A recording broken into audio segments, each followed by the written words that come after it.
Police സേനയിലെ സമ്മർദ്ദം നിറയ്ക്കുന്ന ജോലിഭാരത്തിനും പഴഞ്ചൻ നിയമങ്ങൾക്കുമെതിരെ പോലീസ് ഓഫീസേഴ്സ് അസോസിയേഷൻ സംസ്ഥാന സമ്മേളനത്തിൽ രൂക്ഷ വിമർശനം. ജോലിഭാരം കാരണം പോലീസ് സേനയിൽ നിന്നും VRS എടുക്കുന്നവരുടെയും സ്വയം ജീവനെടുക്കുന്നവരുടെയും എണ്ണം വർദ്ധിക്കുന്നതായും പോലീസ് അസോസിയേഷൻ റിപ്പോർട്ടിൽ പറയുന്നു. കോഴിക്കോട് വടകരയിൽ ഇന്നലെ തുടങ്ങിയ പോലീസ് ഓഫീസേഴ്സ് അസോസിയേഷൻ 34-ാം സംസ്ഥാന സമ്മേളനത്തിലാണ് സേനയിൽ അനുഭവിക്കേണ്ടി വരുന്ന സമ്മർദ്ദം വിമർശന വിധേയമായ ചർച്ചയ്ക്ക് ഇടയാക്കിയത്. സേനയിൽ ആവശ്യത്തിന് പോലീസുകാർ ഇല്ലാത്തതിനാൽ നിലവിലുള്ളവർക്ക് ജോലിഭാരം കൂടുതലാണ്.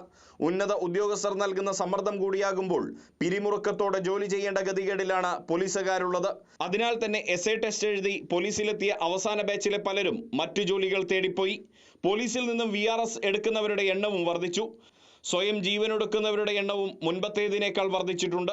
ചില ജില്ലാ പോലീസ് മേധാവികളുടെ സാട്ട കമ്മ്യൂണിക്കേഷൻ പോലീസുകാരുടെ പിരിമുറുക്കം വർദ്ധിപ്പിക്കുന്ന രീതിയിലാണ് ഉണ്ടാകുന്നതെന്നും സംസ്ഥാന സമ്മേളനത്തിൽ പ്രതിനിധികൾ വിമർശനമുന്നയിച്ചു.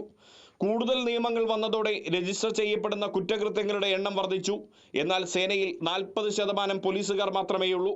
പോലീസുകാരുടെ വീഴ്ച പരിശോധിക്കാനും ശിക്ഷ നൽകാനും ഇപ്പോഴും ഉപയോഗിക്കുന്നത് 1959-ലെ KPDP റൂളാണ്. നിയമങ്ങൾ പലതും പരിഷ്കരിച്ചിട്ടും പോലീസുകാരെ ശിക്ഷിക്കുന്ന ഈ റൂളിൽ മാത്രം കാലാനുസൃതമായ പരിഷ്കരണം ഉണ്ടായിട്ടില്ല. അകാരണമായി പോലും പോലീസുകാർക്കെതിരെ നടപടിയുണ്ടാകുന്നുണ്ട്. പന്തീരാങ്കാവ് ഗാർഹിക പീഡന കേസിലെ SHOയുടെ സസ്പെൻഷൻ അതിന് ഉദാഹരണമാണ്. ഇങ്ങനെ പെൻഷൻ മുടങ്ങുന്നതിലും നല്ലത് VRS എടുക്കുന്നതാണ് എന്ന ചിന്തയാണ് പോലീസുകാരിൽ വർദ്ധിക്കുന്നതെന്നും സമ്മേളനം വിമർശിച്ചു.